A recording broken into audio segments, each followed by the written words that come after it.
So to Sunday's fixtures, and we had six fixtures on Sunday, and I managed to watch two matches, almost all of them in their entirety, and I watched half of the third one, and more about that later. But I have seen highlights of the other matches, and I will cover that in this show. But let's get started. It was a 12 o'clock kickoff at the King Power in the UK for Leicester against West Ham. Leicester, of course, 3 wins out of 3, and West Ham in buoyant after that 4-0 mauling of Wolves last week. The team news. Well, Maddison was still out, injured, and Evans, though, was back at the heart of the defence for Leicester. He served a ban for a red card, you might remember, and Sofel made a debut for West Ham at right back. I hadn't seen him before, in for Fredericks, but they were very much unchanged. Apart, and of course they've still got Moyes in quarantine. Let me have a quick look at my notes. Okay, so first 10 minutes was pretty inept really, goalless, midfield battle, nothing much happening, and that sort of reflected the first half. West Ham looked far more impressive on the ball, and Antonio was always a menacing threat, and as a result of an effort by Cresswell, who fed Antonio, he managed to steer his head across Schmeichel, and that was 1-0 for the Hammers. That was on 15 minutes. So West Ham won up, and deservedly so, it has to be said. Vardy did get the ball in the net on 24 minutes, but he fouled Ogbonna. And then on 30 minutes, really Leicester lacking the guile of Maddison in midfield. And of course there was no Pratt as well, who's also injured. West Ham looking far more dangerous, admittedly on the break. And particularly impressive was Bowen. And he had a shot that was deflected over on 31 minutes. A couple of minutes later, a quick break, ball over the top of the defence, and Fornals outpaced that defence. Some great control from him, and a smart shot past Schmeichel in the corner, and 2-0. Hammers thoroughly deserving their lead, and looking really quite lacklustre. 38 minutes, they could have had a third. This time Bowen crossed, but Evans managed to just intervene to thwart the West Ham charging forward. So that was the score at the break. West Ham 2 up. Second half, Leicester certainly got more possession, but they still didn't seem to have anybody to cut open the defence, and Vardy hardly had a chance at all. They nearly were gifted an opportunity by Fabianski early on, but Barnes hit it high and wide. West Ham still a threat on the break, and Antonio, very impressive, this young man. He causing all sorts of problems for Leicester. So we moved into the second half, and it was not a surprise when on 82 minutes a Chris Swift counter-attack, Rice involved. He looked impressive as well. He fed Fornals, who managed to beat the offside trap and clipped it across the goal, and Bowen was there, and Bowen neatly put it past Schmeichel, and that was 3-0. There was a consolation for Leicester on 92 minutes. Barnes, a great move, but we all thought it was a consolation. He finished off some neat passing but then VAR interceded, and there was a foot offside in the build-up, so it was chalked off, and so West Ham had a clean sheet as well. So final score at the King Power was Leicester 0, West Ham 3. Rodgers pretty methodical about this. Basically acknowledged that Leicester hadn't played well at all. But they've still got 3 wins out of 4 matches played. West Ham now 2 wins and looking good. Well, I watched the second game as well. Arsenal at home to Sheffield United. And I have to confess that the first half was really abject. It was very hard work on the viewing. Hardly a chance created. Both teams seemed to be more intent on possession across the field rather than up and down the field. And it was no surprise that we got to half-time goalless. The second half, well, Arteta had obviously had a word, and they have done well so far this season, and they brought on, they upped the pace considerably. In 60 minutes, Saka's been selected for the England squad. He's only 19, and he managed to head in at the far post after really the first decent attack by the Gunners. So Bellerin involved in the final cross, and it was a neat finish.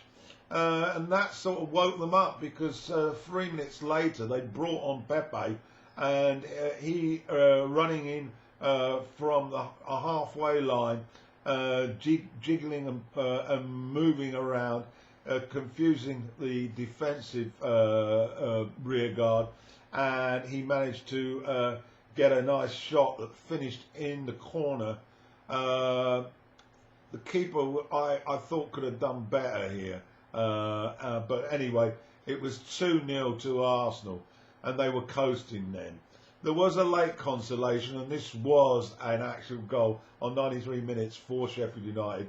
A great finish by McGoldrick that got a slight defection, but it wasn't enough. And that condemned the Blades to 4 defeats in a row this season. 7 in total, so worrying signs for Wilder. Final score at Arsenal's Emirates, an empty Emirates it has to be said, was Arsenal 2, Sheffield United 1. Right, let's get to it then. Many of you know that I am an avid Manchester United supporter. I have been since I was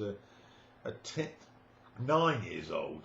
Yeah, 9 years old, after I saw them in the 1963 Cup final, when they beat Leicester by 3-1. So it was with some trepidation that I sat down to watch the latest fixture, Manchester United at home to Spurs. The team news was Son was back. His hamstring obviously wasn't as bad as we had first thought. Ndombele was in midfield. Dele Alli on the bench for Spurs. For the Reds, very much at full strength really. Van der Beek on the bench, Baye was in for Lindelof at the back. Well, it got off to a really quick start, first minute, and a poor piece of defending by Aurier, and he clipped Martial, and it was an obvious penalty, and up stepped Fernandes with his little jink, and he put it in the corner, and so the Reds were 1-up. But the excitement didn't last very long, because after a terrible piece of defending in the box, the United box, where they must have got 3 headers to the ball and only managed to increase the danger, eventually it dropped in just inside the 6-yard box to Ndombele, and he flicked it past De Gea, and that was the equaliser. So we were 1-1 after 4 minutes. Things got dreadfully worse from my perspective on 7 minutes. A foul just inside United's half on Kane. He jumped up and pushed it through. And of course, Son was alert to this possibility, far too quick for the defence, ran into the box, and a lovely dink into the corner, past De Gea, and all of a sudden Spurs were 2-1 up. It really was looking like another one of those days for Solskjaer. Rashford got into the box on 19, but his effort hit a post, but he was then flagged, so it wouldn't have counted anyway. Greenwood had a shot, and so it was settling down. And then all of a sudden, we sort of had the incident that I think changed the whole course of the match. It was 29 minutes, and the ball managed to get into the United box. And there was a lot of bodies in there, and there was a slight push by Lamela on Martial, and he reacted rather as a Frenchman can do. He reacted far too quickly and slapped Lamela, not too hard, in the throat area. Well, the referee saw it, unfortunately for Martial, and he immediately brandished a red card. Lamela got a yellow, apparently. Lamela fell down like he'd been hit by a Mike Tyson left hook. But it has to be said that Martial should have controlled himself. So 2-1 down, and now down to 10 men. And it wasn't surprising that a few minutes later, Harry Kane scored after some good work by Son, who had been put through again. And he slotted it away with aplomb. And that was 3-1 to Spurs. And then on 36, this Korean is a really hot property these days. And he managed to get on an Aurier cross at the near post, and again flicked it past De Gea. And we were staring at a 4-1, and we'd only played 36 minutes. A floating header by Kane went wide just before the break, or it could have been worse. So we triped off at the break with Spurs leading by 4-1.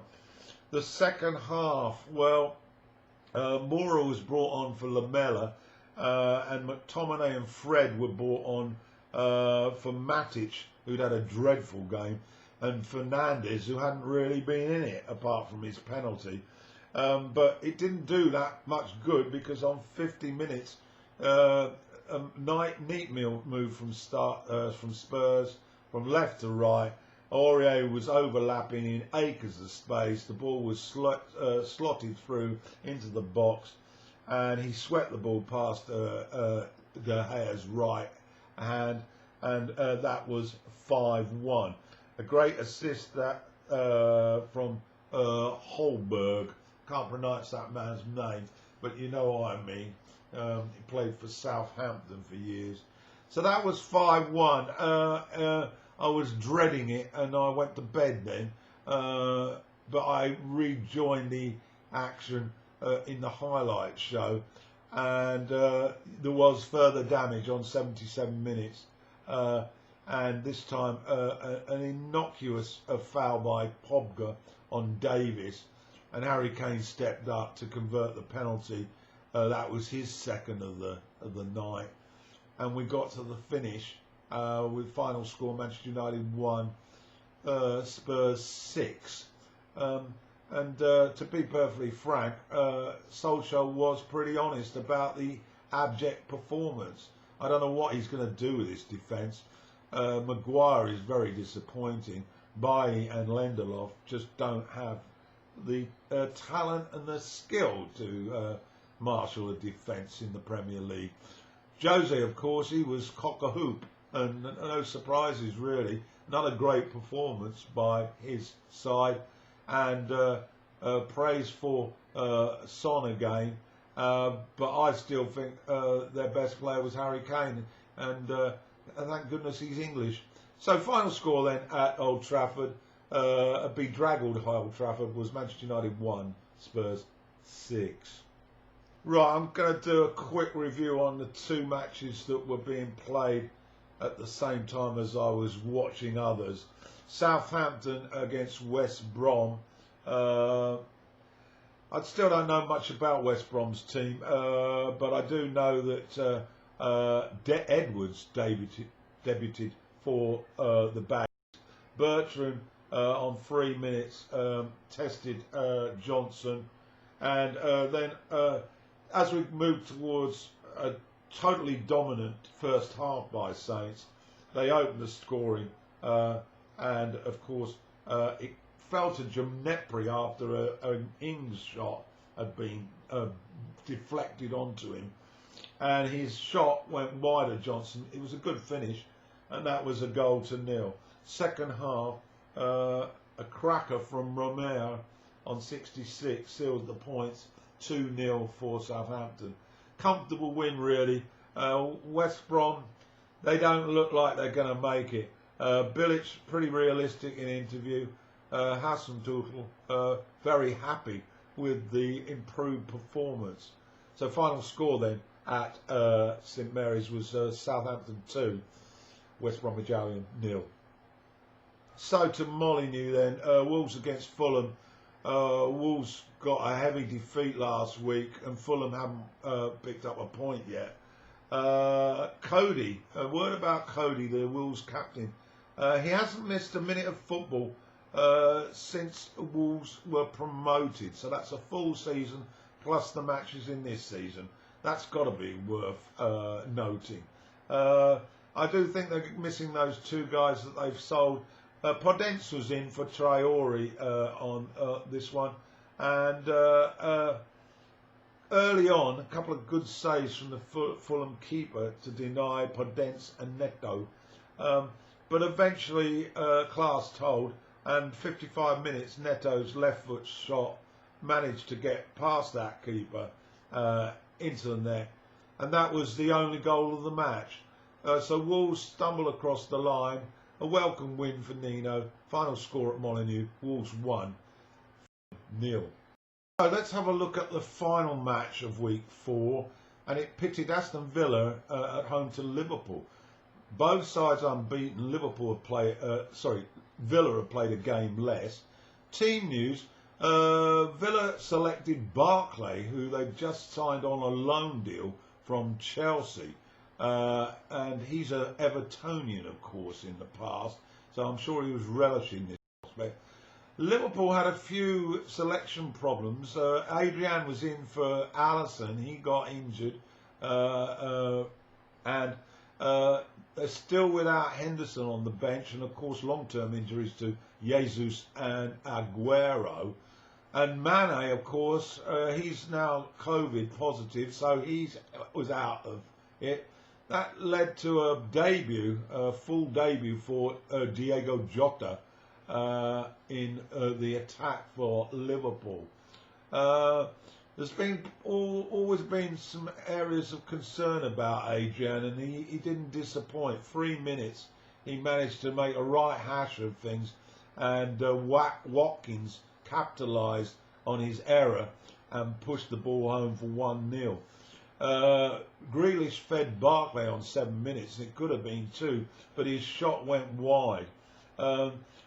Villa were definitely having the better of things, and on 21 minutes, Watkins marauding down the left.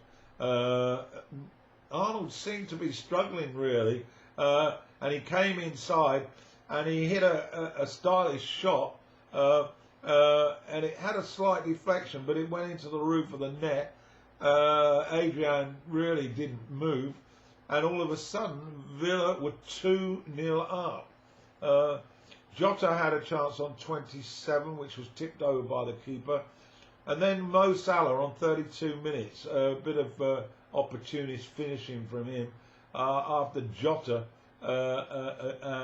had been fed by Firmino, and so that pulled it back to 2-1, but only for a couple of minutes. Then McGuinn hit a smashing shot that was deflected from outside the box and whistled past Adrian. It was 3-1 to Villa. and things were looking really good. And then Watkins heads in from a free kick, and that put it 4-1. And we hadn't played 40 minutes. 4-1 to Villa. There was a chance for Robertson to peg one back before the interval, but Martinez was alert in Villa's goal. So we then started the second half, and one wondered what was going to happen next in this crazy weekend in the Premier League.